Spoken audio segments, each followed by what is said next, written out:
Students, आज हम पढ़ेंगे किन्स का व्यापार चक्र सिद्धांत। किन्स ने व्यापार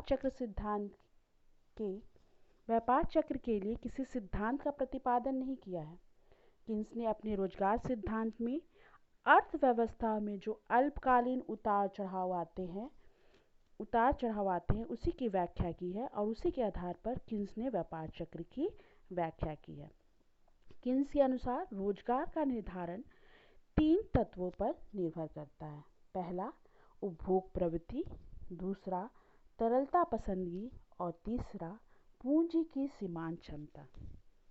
क्या मान के चलते हैं किन्स मान कर चलते हैं कि रोजगार का निर्धारण 3 तत्वों पर निर्भर करता है। पहला उपभोग प्रवृत्ति यानी आय में परिवर्तन के फलस्वरूप उपभोग में जो परिवर्तन होता है उसे ही क्या माना है, किन्स ने उपभोग प्रवृत्ति माना है। दूसरा है तरलता पसंदगी, आय का वह भाग जो तरल रूप में या नगद रूप में अपने पास रखा जाता है उसे ही किन्स ने तरलता पसंदगी माना है। तीसरी है पूंजी की सीमांत क्षमता। किन्स के अनुसार पूंजी की सीमांत क्षमता से तात्पर्य है पूंजी में निवेश के फलस्वरूप जो प्रत्याशित लाभ की दर होती है उसे ही किन्स के अनुसार पूंजी की सीमांत क्षमता कहा गया है। अतः किन्स यह मानकर चलते हैं कि व्यापार चक्रों में जो भी उच्चावचन या उतार चढ़ाव आते हैं वह पूंजी की सीमांत क्षमता में कमी या वृद्धि के कारण ही आते हैं। किन्स यह मानकर चलते हैं कि ये जो 3 तत्व है, 3 तत्वों में जो 2 तत्व है उपभोग प्रवृत्ति और तरलता पसंदगी, ये दोनों अल्पकाल में स्थिर रहते हैं। अर्थात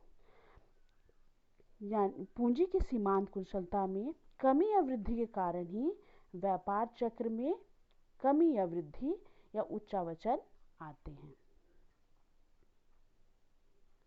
किन्स के अनुसार पूंजी की सीमांत क्षमता 2 बातों पर निर्भर करती है। पहली है प्रत्याशित लाभ की दर और दूसरा है पूंजी की प्रतिस्थापन लागत। अब हम देखेंगे किन्स के अनुसार व्यापार चक्र की विभिन्न अवस्थाएं। पहला है समृद्धि या विस्तार। किन्स यह मानकर चलते हैं कि यदि पूंजी की सीमांत क्षमता अधिक है ब्याज की दर से तो फलस्वरूप क्या होगा, उत्पादक एवं व्यापारिक वर्ग निवेश के लिए प्रोत्साहित होगा, यानी निवेश में वृद्धि करेगा। क्या मान के चलते हैं किन्स कि यदि पूंजी की सीमांत क्षमता अधिक है किससे, ब्याज की दर से, तो फलस्वरूप क्या होता है, निवेश में वृद्धि होती है। निवेश बढ़ता है तो क्या होता है, उत्पादन में भी वृद्धि होने लगती है। जब उत्पादन में वृद्धि होती है तो अधिक से अधिक उत्पादन करने की हमें अधिक से अधिक लोगों की जरूरत पड़ती है। फलस्वरूप रोजगार में भी वृद्धि होती है। रोजगार में वृद्धि की क्या होता है, लोगों की आय बढ़ने लगती है। आय बढ़ने से क्या होगा, हम वस्तुओं की वो मांग में वृद्धि कर देते हैं, लेकिन मांग के वृद्धि के अनुरूप पूर्ति में वृद्धि नहीं होती है। फलस्वरूप क्या होता है, कीमतों में वृद्धि होने लगती है। क्योंकि जिस प्रकार अर्थव्यवस्था में मांग बढ़ती है उस हिसाब से पूर्ति नहीं बढ़ पाती है। फलस्वरूप क्या होता है, कीमतों में वृद्धि की प्रवृत्ति पाई जाती है। कीमतों में वृद्धि से क्या होता है, उत्पादक वर्गों के लाभ में वृद्धि होने लगता है। लाभ में वृद्धि के फलस्वरूप गुणक प्रभाव क्रियाशील होने लगता है, जिससे निवेश में वृद्धि होती है और आय में कई गुना वृद्धि हो जाती है। परिणामतः अर्थव्यवस्था समृद्धि की स्थिति में पहुंच जाता है। इसे ही किन्स ने समृद्धि या विस्तार कहा है। हम दूसरी अवस्था देखेंगे, मंदी या संकुचन, जिसे रिसेशन या डिप्रेशन भी कहते हैं। तेजी की स्थिति में समृद्धि अपनी चरम सीमा पर पहुंच जाता है, जिससे क्या हो जाता है, पूंजीगत साधनों में निवेश बहुत अधिक होने लगता है और साधनों का अनुकूलतम प्रयोग होने लगता है।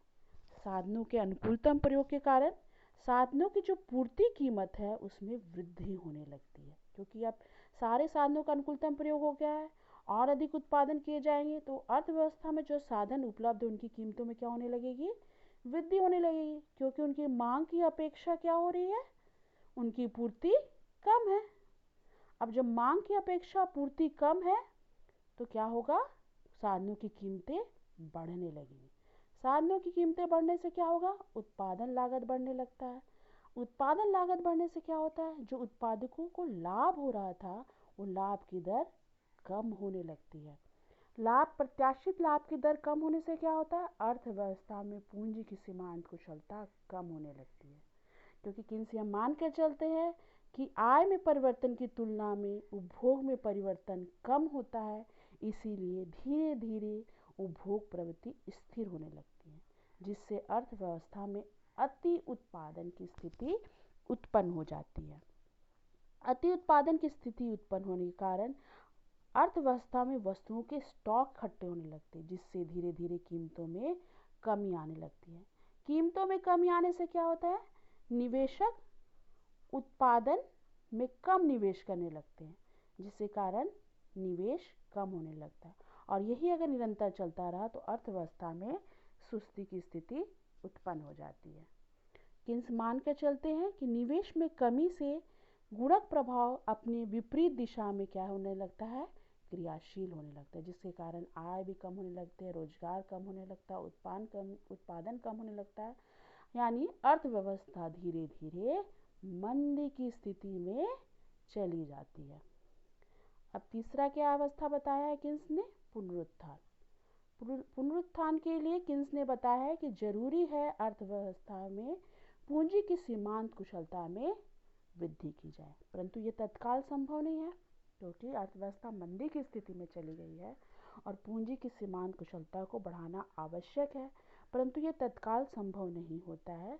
इसलिए सरकार के द्वारा कुछ राजकोषीय एवं मौद्रिक उपाय किए जाते हैं। ठीक है, राजकोषीय उपाय में क्या किए जाते हैं, सरकारी निवेश में वृद्धि किया जाता है। सरकारी निवेश में वृद्धि से क्या होता है, सार्वजनिक व्यय बढ़ते हैं। इसी प्रकार कुछ मौद्रिक नीति के तहत क्या किया जाता है, ब्याज की दरों में कमी की जाती है। इस प्रकार ब्याज की दरों में कमी से क्या होता है, निवेश बढ़ने लगता है। सार्वजनिक व्यय के फलस्वरूप लोगों के पास क्रय शक्ति बढ़ती है, जिससे मांग बढ़ने लगती है। उत्पादक वर्ग उत्पादन के लिए प्रोत्साहित होते हैं और निवेश में वृद्धि के फलस्वरूप गुणक क्रिया क्रियाशील होने लगती है, अतः पुनः अर्थव्यवस्था समृद्धि की स्थिति में जाने लगती है। इस प्रकार किन्स ने पुनरुत्थान के लिए यह आवश्यक बताया है कि सरकारी हस्तक्षेप के द्वारा ही अर्थव्यवस्था में पुनरुत्थान किया जा सकता है और उसे पुनः मंदी से तेजी की ओर लाया जा सकता है। अब हम देखेंगे किन्स के व्यापार सिद्धांत की आलोचना। पहला है, यह केवल मंदी का सिद्धांत है। अन्य अर्थशास्त्री मान के क्या चलते हैं, किन्स ने अपने सिद्धांत में केवल मंदी की व्याख्या की है, तेजी के सिद्धांत की व्याख्या स्पष्ट रूप से नहीं की है। दूसरी आलोचना क्या की गई है, इन्होंने अपने सिद्धांत में केवल एक घटक को लेकर ही व्याख्या की है, पूंजी की सीमांत कुशलता के बारे में कहा है, जबकि व्यापार चक्रों पे अन्य कारकों का भी प्रभाव पड़ता है, उसका उन्होंने अपने सिद्धांत में उपेक्षा की है। तीसरी, सस्ती साख नीति के द्वारा ही आर्थिक संकट को दूर नहीं किया जा सकता है। अर्थशास्त्री मानते हैं कि अन्य और भी कारक होते हैं जो अर्थव्यवस्था में व्यापार के चक्र को प्रभावित करते हैं। चौथा क्या है, अर्थशास्त्री यह मानकर चलते हैं कि किन्स का व्यापार चक्र सिद्धांत मनोवैज्ञानिक तत्वों पर अधिक जोर देता है, जो कि वास्तविकता से बहुत ही दूर होते हैं।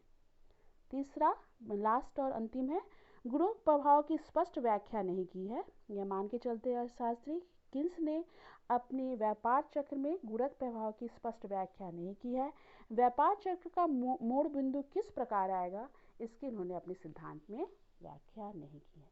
तो यह है किन्स का व्यापार चक्र, उसके व्यापार चक्र की विभिन्न अवस्थाएं एवं आलोचनाएं।